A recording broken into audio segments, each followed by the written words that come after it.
Você sabia que a igreja de Éfeso foi a melhor igreja do apóstolo Paulo? E antes de irmos para o vídeo, você seja muito bem-vindo ao meu canal, Thiago de Paula. Se inscreva, clique no sininho para ser notificado, curte, comente, compartilhe para que esse vídeo se torne relevante, que ele venha falar o coração das pessoas. Então, bora para o vídeo!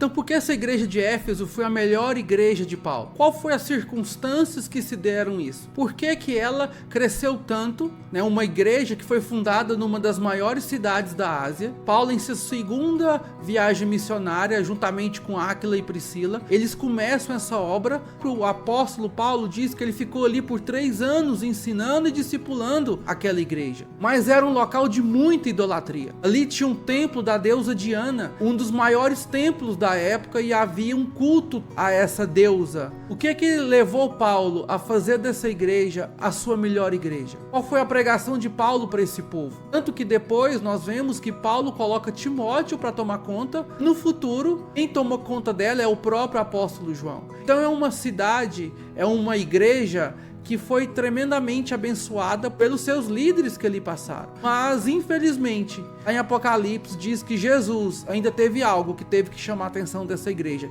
Então eu gostaria que você abrisse a Bíblia juntamente comigo em Atos 20 e me acompanhasse na leitura a partir do versículo 17. Vamos lá? De Mileto, Paulo enviou uma mensagem a Éfeso, pedindo aos presbíteros da igreja que se encontrassem com ele. E quando chegaram, Paulo lhes disse: vocês sabem como me conduzi entre vocês em todo o tempo, desde o primeiro tempo que entrei na província da Ásia, servindo o Senhor com toda humildade, com lágrimas e com as provações que me sobrevieram pela cilada dos judeus. Então aqui nós temos o primeiro ponto da pregação de Paulo: ser servo. Nossa primeira obrigação numa igreja, Deus nos chama, Deus nos convida, Deus nos coloca esse desafio de sermos servos, de servir o outro, de estarmos completamente dispostos a servir. O orgulho, a soberba, aquele que quer tudo para si, esse não tem lugar no reino de Deus. Apenas aqueles que querem servir. Aqui nós vemos um líder, um dos maiores líderes do cristianismo, dizendo que ele mesmo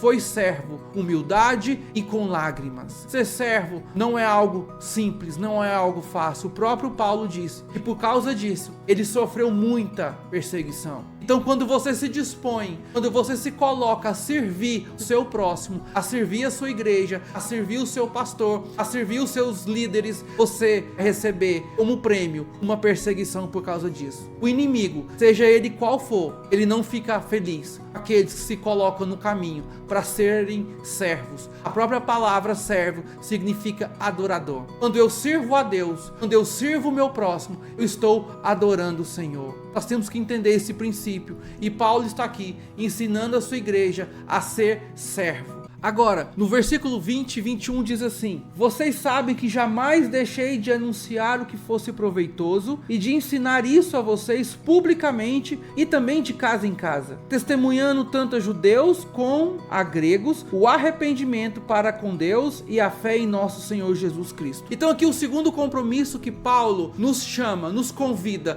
nos coloca esse desafio, é não deixar de lado a grande comissão que Cristo nos deixou ali em Mateus 28, ele diz que nós temos que ir por todo mundo, pregar o evangelho a toda criatura, batizar, ensinar, colocar todo esse conhecimento diante das pessoas. A grande comissão não pode se tornar a grande omissão. Tanto Paulo quanto Deus nos chama, nos desafia a buscar essa grande comissão e irmos atrás. Aqui Paulo diz que ele não deixou de anunciar, nem publicamente e muito menos de casa em casa. Que onde eu estiver, não importa que seja no trabalho ou na rua, onde Deus me colocar, eu tenho que anunciar o que Deus tem feito por mim. Que só de estar aqui vivo já é um milagre do Senhor. Eu tenho que dizer o quanto o amor do Senhor é tremendo, porque Jesus nos ama, Ele nos convida a sermos suas testemunhas, para que nós possamos levar o evangelho ao perdido. Não adianta nada eu estar com a Bíblia na mão, eu ter a verdade diante de mim e muitos estarem sendo perdidos aí fora, sendo que a verdade já está aqui diante de nós. Mas essa verdade só vai fazer diferença quando esses perdidos encontrar a verdade. Aí eles serão salvos. É levar o ID de Cristo a todos. Que tremendo! Agora no versículo 24, Paulo diz assim: porém em nada considero a vida preciosa para mim mesmo, desde que eu complete a minha carreira e o ministério que recebi do Senhor Jesus para testemunhar o evangelho da graça de Deus. Aqui Paulo está dizendo que eu e você, nós não podemos deixar jamais que o nosso propósito seja esquecido. Paulo nos convida a um compromisso com o nosso propósito. Cada um tem o seu propósito diante do Senhor. Deus fez a cada um de forma individual e juntamente com isso Deus colocou um propósito no coração de cada um diferente do outro. Um propósito não é maior, nem melhor, nem menor do que o outro. Este propósito é seu. Este propósito é o que te faz queimar no coração, é o que te faz levantar cedo, é o que faz ir trabalhar, é o que te faz viver. Este propósito é aquilo que queima em você. E se você deixar ele de lado, a sensação que nós temos é que deixamos de viver.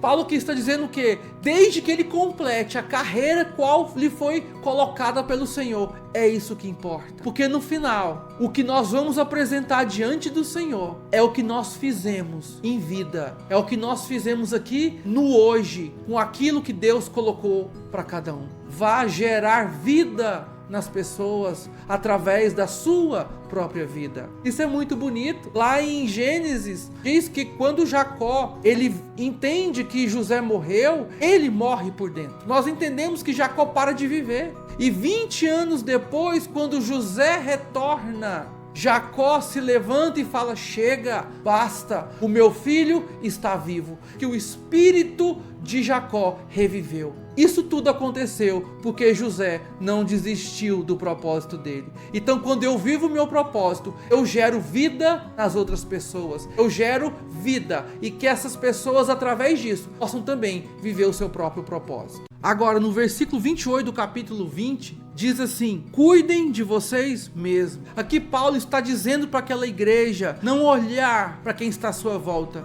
não vigiar a vida alheia, não se preocupar com o que o outro está fazendo ou está deixando de fazer. Ele está dizendo: cuidem de vocês mesmos, cuidem da sua vida espiritual, cuidem da sua mente, cuidem do seu coração, cuidem daquilo que vocês têm que apresentar diante do Senhor. Lá em 1 Coríntios 11, 28 diz que examine o homem a si mesmo, então participa da mesa do Senhor, porque a salvação é individual, a salvação é única. Eu não posso, na hora que a trombeta soar, grudar em quem eu amo e subir junto. A salvação é para cada um individualmente. Lá em 1 Timóteo 3 apresenta 15 características de um líder e apenas uma é de função. 14 são de caráter. Lá diz que o homem tem que ser irrepreensível, fiel, vigilante, sóbrio, honesto, hospitaleiro, moderado, sem vícios, não violento, não ganancioso, não contencioso, não avarento, um bom esposo e um bom pai. De 15 características de um bom líder, 14 são de caráter.